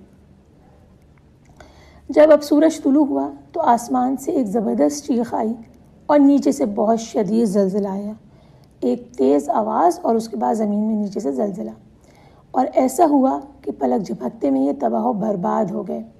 اللہ تعالیٰ نے ہمیں بتایا ہے فَأَصْبَحُوا فِي دَارِهِمْ جَاثِمِينَ، کہ تو وہ اپنے گھروں میں اوندھے پڑے رہ گئے، یعنی کہ بغیر حرکت کرنے والے لاش کی طرح سے، جسم کے اندر سے روح نکل گئی اور وہ بالکل بے جان اپنے گھروں کے اندر ویسے کے ویسے پڑے رہ گئے۔ یہ لکھا ہے کہ سمود کی اولاد میں سے حضرت صالح اور ان کی پیروی کرنے والے لوگوں کے سوا کوئی بھی باقی نہیں بچا سوائے ایک شخص کے۔ اور اس کا قصہ احادیث میں اس طرح ملتا ہے کہ حضرت جابر رضی اللہ عنہ سے روایت ہے کہ رسول اللہ صلی اللہ علیہ وسلم جب مقام حجر سے گزرے تو فرمایا معجزات کا مطالبہ نہ کرو۔ صالح نے کی قوم نے یہ مطالبہ کیا تھا تو وہ اونٹنے کی صورت میں ظاہر ہو گیا، وہ اس راہ سے پانی پینے آتی تھی اور وہ اس راستے سے واپس جاتی تھی۔ پھر انہوں نے اپنے رب کا حکم نہ مانتے ہوئے سرکشی کی اور اس کی کونچیں کاٹ دیں۔ ایک دن وہ پانی پیتی تھی اور دوسرے دن وہ اس کا دودھ پیتے تھے۔ جب انہوں نے اسے مار ڈالا تو ان پر ایسی سخت چیخ کا عذاب آیا جس سے تمام لوگ ہلاک ہو گئے، صرف ایک آدمی بچا جو اس وقت حرم کی سرزمین میں تھا۔ صحابہ نے عرض کی کہ اللہ کے رسول وہ کون تھا؟ فرمایا وہ ابو رغال تھا۔ جب وہ حرم کی حدود سے نکلا تو وہ بھی اسی عذاب کی لپیٹ میں آ گیا جو اس کی قوم پر آیا تھا۔ یہاں حدیث ختم ہوتی ہے۔ اس سے ہمیں پتہ چلا کہ وہ شخص بھی اللہ تعالیٰ نے صالح علیہ السلام کی قوم کے لوگوں کو جو کافر تھے چن چن کر اللہ تعالیٰ نے ان کے اوپر عذاب بھیجا۔ ربنا لا تقتلنا بغضبک ولا تہلکنا بعذابک وعافنا قبل ذلک۔ اگلا قصہ لوط علیہ السلام کا ہے جو آیت نمبر 84 تک چلے گا۔ ترجمہ پڑھتے ہیں۔ اور لوط کو بھیجا جب اس نے اپنی قوم سے کہا کیا تم ایسی بے حیائی کرتے ہو جو تم سے پہلے دنیا والوں میں کسی نے بھی نہیں کی؟ بے شک تم جن سے خواہش پوری کرنے کے لیے عورتوں کو چھوڑ کر مردوں کے پاس آتے ہو، بلکہ تم لوگ حد سے بڑھ جانے والے ہو۔ اور اس کی قوم کا جواب بس یہی تھا کہ انہوں نے کہا انہیں اپنی بستی سے نکال دو، بے شک یہ لوگ بڑے پاک صاف بنتے ہیں۔ پھر ہم نے اسے اور اس کے گھر والوں کو نجات دی سوائے اس کی بیوی کے، وہ پیچھے رہنے ہلاک ہونے والوں میں شامل ہو گئی۔ اور ہم نے ان پر پتھروں کی بارش برسائی، چنانچہ دیکھ لیجئے مجرموں کا انجام کیسا ہوا۔ اللہ کے نبی لوط علیہ السلام کا بیان اب شروع ہوتا ہے۔ لوط علیہ السلام کا سلسلہ نسب اس طرح بنتا ہے کہ ابراہیم علیہ السلام کے باپ کا نام جنہیں ہم آزر کے نام سے جانتے ہیں، تاریخ میں ان کا نام اصل نام طارح یا تاریخ بھی لکھا ہوا ہے۔ تو یہ ہے کہ آزر یا جن کا نام طارح تھا ان کے 3 بیٹوں کے نام آتے ہیں، مشہور ہیں ناحور، حاران اور ابراہیم علیہ السلام۔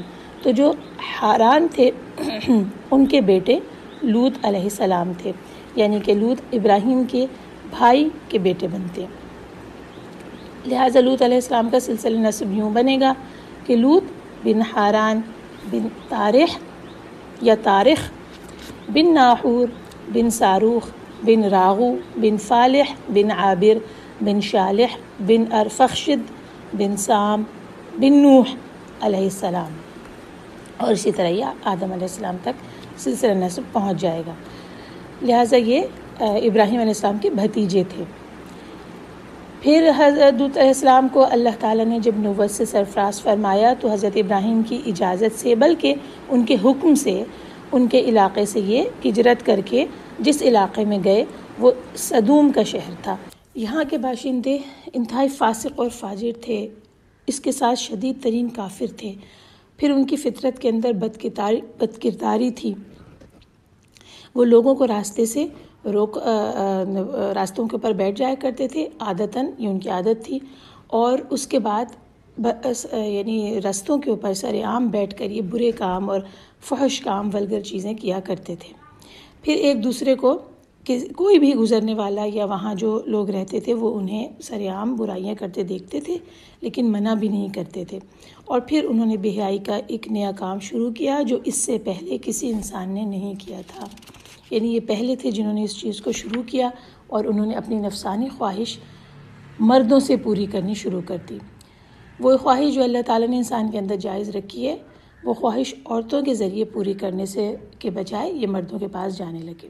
یہ کہ جس طرح سے اللہ تعالیٰ نے کسی بھی قوم کو نبی کے بھیجے بغیر عذاب میں مبتلا نہیں کیا، جب تک ان پہ اتمام حجت نہیں ہو گئی انہیں عذاب نہیں دیا گیا، تو حضرت لوط علیہ السلام کی قوم کے پاس بھی جب حضرت لوط علیہ السلام آئے اور انہیں دعوت دی کہ وہ اللہ کی عبادت کریں، اس کے ساتھ کسی کو شریک نہ کریں، اور پھر انہیں بے حیائی کے کاموں سے منع فرمایا، تو کسی نے ان کی بات نہ مانی، نہ تو ایمان کو قبول کیا اور نہ یہ غلیظ کام جو انہیں ترک کیا، بلکہ وہ اسی طرح سے اپنے انہی کاموں کے اوپر مصر رہے، اور یہاں تک کہا کہ انہیں اپنی بستی سے نکال دو۔ یہ لوط کے سورہ نمل میں یہ آتا ہے کہ انہوں نے کہا لوط کے گھر والوں کو اپنے شہر سے نکال دو، یہ لوگ پاک رہنا چاہتے ہیں۔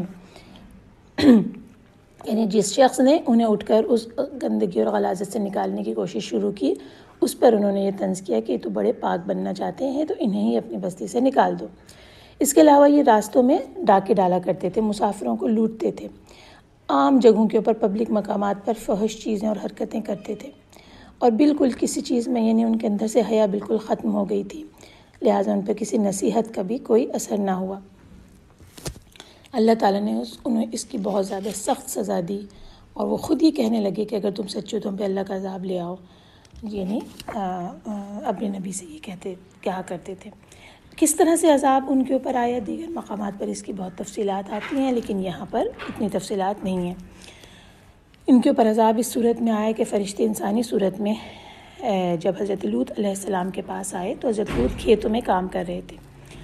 ان مہمانوں نے آپ کے ہاں ٹھہرنے کی خواہش ظاہر کی۔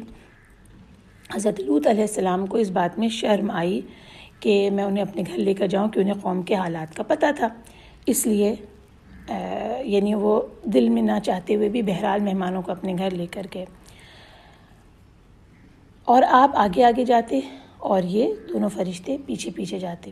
پھر انہوں نے حضرت لوط علیہ السلام نے اشاروں کنایوں میں ایسی باتیں کہیں جن کو کہ سن کر یہ لوگ اپنا ارادہ بدل لیں، یہ مہمان اپنا ارادہ بدل لیں اور اس بستی سے کسی اور بستی میں چلے جائیں۔ پھر انہوں نے یہاں تک کہ کھل کر بھی یہ والی بات بتا دی کہ قسم ہے اللہ کی، میں نہیں جانتا کہ اس زمین پر ان بستی والوں سے زیادہ گندے اور خبیث لوگ بھی ہوں گے۔ اور یہ اللہ کے نبی کی گواہی تھی اپنی قوم کے خلاف، جو فرشتوں نے سن لی، اور فرشتے جس کام کے لیے آئے تھے انہیں اپنا وہ کام پورا کرنا تھا۔ ان فرشتوں کو مہمان کے طور پر اپنے گھر میں ٹھہرانا حضرت لوط علیہ السلام کے لیے بہت ہی زیادہ مشکل اور آزمائش کا باعث بن گیا، کیونکہ بستی والے ان کے گھر کی طرف دوڑے چلے آئے جیسے انہیں اس بات کا پتہ چلا کہ 2 نئے مہمان اور جوان ینگ لڑکے ان کے گھر آئے ہیں۔ حضرت لوط علیہ السلام کہتے ہیں، سورہ ہود میں آتا ہے فاتقوا اللہ ولا تخزونی فی ضیفی الیس منکم رجل رشید، سو اللہ سے ڈرو اور میرے مہمانوں کے بارے میں مجھے ذلیل نہ کرو، کیا تم میں کوئی بھی شائستہ آدمی نہیں ہے؟ یعنی اس سے پتہ چلتا ہے کہ وہ کتنے زیادہ پریشان تھے اور اپنی قوم سے ریکویسٹ کر رہے تھے کہ ان میرے جو مہمان ہیں ان کی بے عزتی نہ کرنا۔ لیکن وہ بد کرداری کے جذبات سے اس قدر زیادہ یعنی پریشر کے اندر تھے، اتنے مغلوب تھے کہ جب ان کے نبی نے انہیں جو ہے وہ یہ بات کہی، سورہ الحجر میں آتا ہے کہ کیا فرمایا ان کے نبی نے، ترجمہ، اور اہل شہر لوط کے پاس خوش دوڑے آئے۔ لوط نے کہا یہ میرے مہمان ہیں، کہیں ان کے بارے میں مجھے رسوا نہ کرنا اور اللہ سے ڈرو اور مجھے ذلیل نہ کرو۔ وہ بولے کیا ہم نے تم کو سارے جہان کی حمایت و طرفداری سے منع نہیں کیا؟ انہوں نے کہا اگر تمہیں کرنا ہی ہے تو یہ میری قوم کی بیٹیاں ہیں، ان سے شادی کر لو۔ یہ سورہ حجر میں آتا ہے۔ اس طرح سے انہوں نے ان کو سمجھایا بجھایا، اور اس سورہ قمر میں یہ آتا ہے ترجمہ، اور لوط نے ان کو ہماری پکڑ سے ڈرایا تھا مگر انہوں نے ڈرانے میں شک کیا اور ان سے ان کے مہمانوں کو لے لینا چاہا تو ہم نے ان کی آنکھیں مٹا دیں، سو اب میرے عذاب اور ڈرانے کے مزے چکھو، اور ان پر صبح سویرے ہی اٹل عذاب آ نازل ہوا۔ یہ سورہ القمر میں آتا ہے۔ جب انہوں نے یہ کہا کہ قوم نے کہا، سورہ ہود میں آیا کہ قوم نے کہا ترجمہ، اے لوط آپ کو معلوم ہے کہ ہم تمہاری قوم کی بیٹیوں کی خواہش نہیں رکھتے، ہم جو چاہتے ہیں وہ آپ کو معلوم ہے ہی۔ یعنی اس قدر بے شرمی کے ساتھ نبی سے انہوں نے یہ والی بات کہی کہ جو ہماری خواہش ہے اس کا آپ کو بہت اچھی طرح علم ہے، لہٰذا ان کے اور ہمارے راستے سے ہٹ جائیے۔ نہ تو انہیں اللہ کے پاک نبی سے کسی قسم کی شرمائی اور نہ ہی خود اللہ عظیم اور برتر کی گرفت سے ان کو کوئی خوف محسوس ہوا، اور انہوں نے کلیئرلی یہ بات فرما دی کہ آپ جانتے ہیں کہ ہم کیا چاہتے ہیں۔ تو حضرت ہود علیہ السلام نے بے بسی کے ساتھ جو جملہ کہا سورہ ہود میں وہ ملتا ہے کہ اے کاش مجھ میں تمہارے مقابلے کی طاقت ہوتی یا میں کسی مضبوط قلعے میں پناہ پکڑ سکتا۔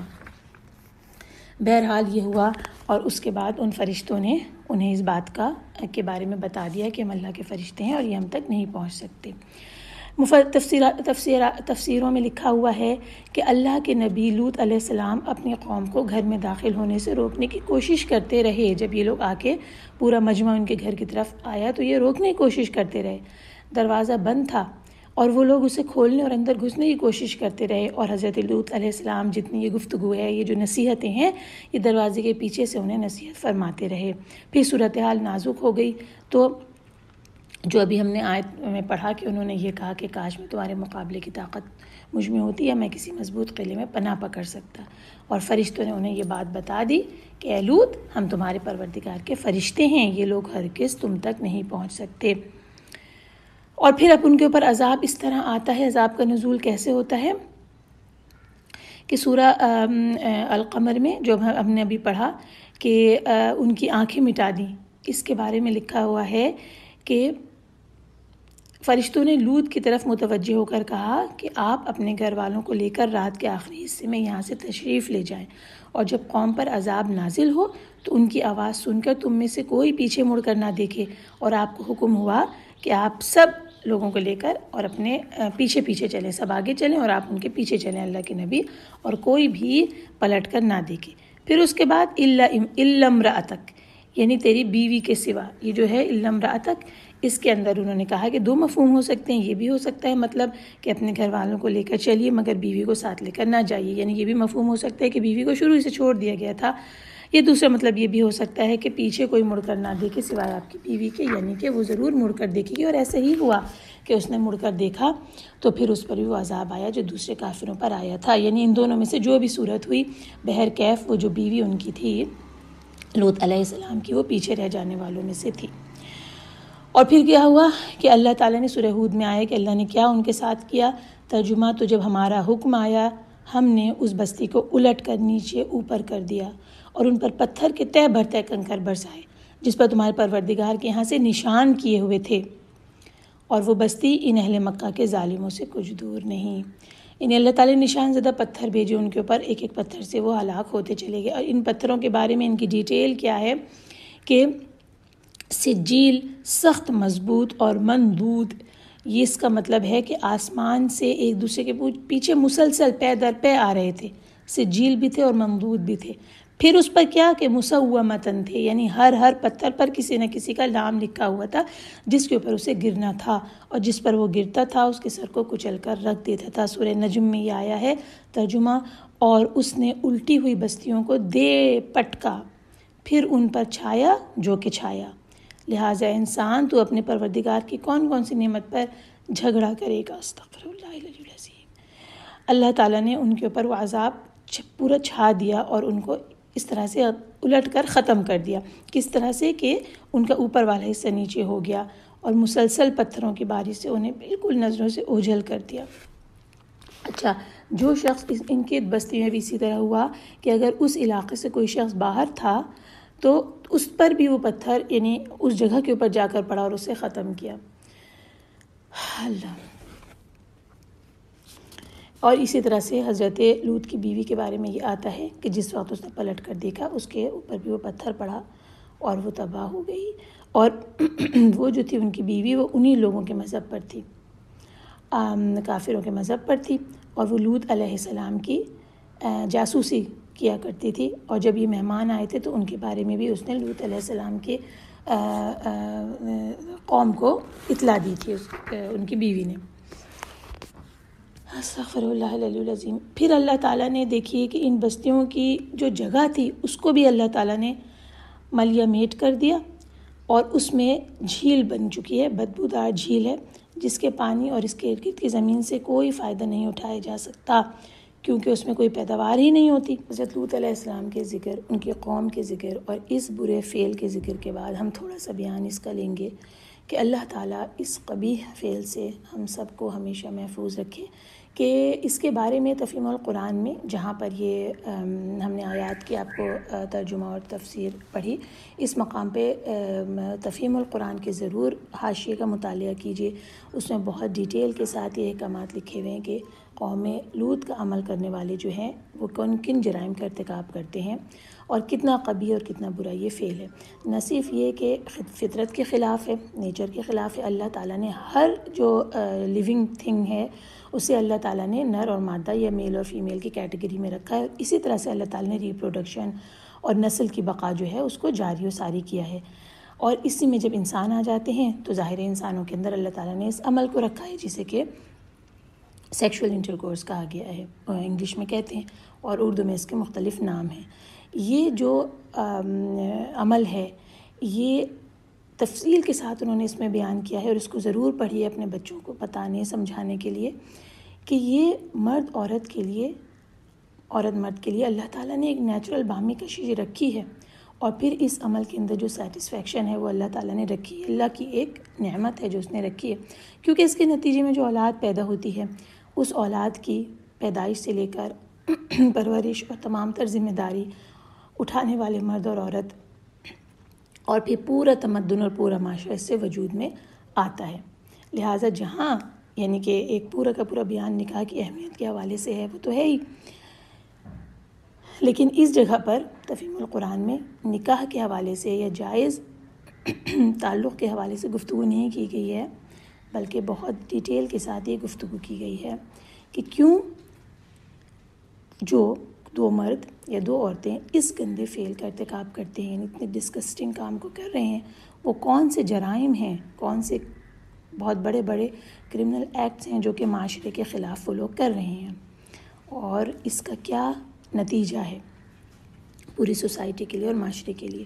ان کی اپنی ذات کے لیے تو ہے ہی ہے، لیکن معاشرے کے لیے کیا نتیجہ ہے، اس ایسپیکٹ سے اس میں بات کی گئی ہے۔ اللہ کے ہاں تو اس کا بہت سخت گناہ ہے، لیکن یہاں اس ایسپیکٹ سے بات کی گئی کہ کیوں یہ معاشرے میں الاؤ نہیں کیا جانا چاہیے۔ تو یہ بحث اس کو ضرور آج کے دور کے تناظر میں کہہ رہی ہوں کہ اس کو ضرور ہم سب کو پڑھنے کی ضرورت ہے۔ اس میں ایک پوائنٹ یہ دیا گیا ہے کہ جو جیسے میں نے بیان کیا کہ فطرت یعنی نیچر کے خلاف یہ جنگ ہے، اور جب یہ جنگ کرنے والا دو مرد یا دو عورتیں یہ جنگ کر رہے ہوتے ہیں تو نہ صرف اس کا اثر ان کے نفس پر پڑتا ہے، ان کے اخلاق پر پڑتا ہے، اور ان کی جو ساتھ افراد رہ رہے ہوتے ہیں ان پر بھی اس کے غلط اثرات مرتب ہوتے ہیں، کیونکہ ان کی پھر سائیکی اس طرح کی بن جاتی ہے۔ پھر اس کے بعد انہوں نے دوسرا پوائنٹ یہ رکھا ہے جو کہ پوائنٹ حضرت لوط علیہ السلام نے کہا کہ ہیں اپنے لوگوں سے کہ یہ تو میری بیٹیاں ہیں، مطلب قوم کی بیٹیاں موجود ہیں، ان کے ساتھ شادی کر کے انہیں اپناؤ اور اس کے نتیجے میں اپنا جو پوری نسل ہے اس کو بڑھاؤ چلاؤ، یعنی کہ نیچرل طریقے سے یہ کام کرو۔ لیکن انہوں نے اس سے انکار کر دیا۔ تو جو لوگ بھی اس بات سے انکار کرتے ہیں گویا کہ وہ اس ذمہ داری سے بھاگ کر محض اپنی لذت حاصل کرنے کے لیے غلط راستے کا انتخاب کرتے ہیں۔ وہ ایسے لوگ ہوتے ہی نہیں جو معاشرے کے لیے کارآمد ہوں اور جو معاشرے میں ایک پوری کی پورے خاندان کی بنیاد رکھنے والے یا آگے اسے چلانے والے ہوں۔ یہ ان کے دوسرا پوائنٹ یہاں پہ یہ لکھا ہوا ہے۔ اور یہ لکھا ہوا ہے کہ نہ صرف ایسا کرنے والا شخص برباد ہوتا ہے یا عورت، بلکہ وہ بڑی امپورٹنٹ یہاں پوائنٹ لکھا ہے کہ اگر ایک مرد اس فعل کا ارتکاب کرتا ہے دوسرے مرد کے ساتھ تو وہ دونوں برباد ہوتے ہیں، اور اس کے نتیجے میں دو اور عورتیں بھی معاشرے کی برباد ہوتی ہیں، ان کو بھی فطری خدمت سے کھینچ لیا جاتا ہے۔ یعنی کہ اگر یہ نیچرل زندگی گزارتے تو یہ مرد بھی کسی عورت سے شادی کرتا اور دوسرا مرد بھی کسی عورت کے ساتھ شادی کرتے اور وہ ایک فطری زندگی گزارتے، لیکن یہ بہرا روی جو ہے یہ 4 افراد کو ایک ساتھ اس گندگی کی راہ کے اوپر لگاتی ہے، اور یہ ریٹرن جو ہے سوسائٹی کو بالکل زیرو دیتی ہے۔ جس سوسائٹی کے مرد اس راہ پہ لگیں گے تو لازماً جو صالح عورتیں ہیں وہ بھی صالح مردوں کی غیر موجودگی میں اسی لائن پر آئیں گی اور معاشرے میں گند پھیلے گی۔ تو گویا کہ آپ پوری سوسائٹی کو کارآمد انسانوں کی ایک پروڈکشن اور گروتھ اور ڈیولپمنٹ اس سب سے محروم کر کے اور اس غلاظت کی طرف لگا دینا، یہ معاشرے کے لیے کتنی بڑی یعنی بد نصیبی ہے۔ تو اس اینگل سے یہاں پر تفہیم القرآن میں بات لکھی گئی ہے، جو کہ پھر اگر ہم بہت آسان الفاظ میں کر کے جوان ہونے والے بچوں کے سامنے رکھ کے انہیں سمجھائیں تو انشاءاللہ یہ بہت اہم اور ضروری ہے کہ اس عمل کی قباحت اور وہ ان کے دلوں کے اندر بٹھا دی جائے۔ اچھا، صرف یہ کہہ دینا کہ یہ عمل قوم لوط ہے اور لوط علیہ السلام کی قوم پر اسی وجہ سے عذاب آیا تھا، صرف یہ کہہ دینا سمجھا دینا کبھی جو ہے وہ مکمل بات نہیں ہوتی ہے، کیونکہ دوسری طرف سے آپ یہ دیکھیے کہ اتنی ساری ایسی چیزیں بمبارڈمنٹ کے ساتھ ہو رہی ہیں کہ ان لوگوں کو حقوق دیے جائیں، ان لوگوں کو کیوں محروم رکھا گیا ہے اور وغیرہ وغیرہ۔ یہ بھی کہا جا رہا ہے کہ کچھ لوگ جو فطری طور پہ ایسے ہی پیدا ہوتے ہیں، ہم یہ سوچ بھی نہیں سکتے اس بات کو کہ فطری طور پر کوئی جو اللہ تعالیٰ کی حکم کی نافرمانی کے لیے پیدا کیا گیا ہو۔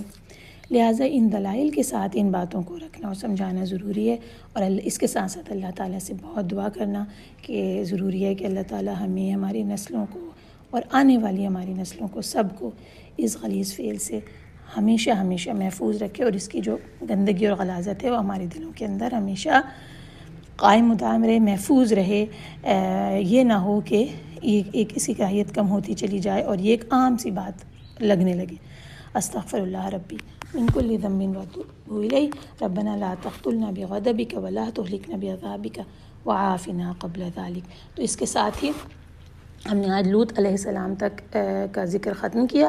یہ ہم نے آج 84 اعراف کی آیت 84 تک مکمل کر لیا، اور انشاءاللہ کل ہم سورہ الاعراف کی آیت نمبر 85 سے آگے بڑھیں گے، جس میں کہ حضرت شعیب علیہ السلام کے قصے سے بات آگے بڑھے گی۔ السلام علیکم ورحمۃ اللہ وبرکاتہ۔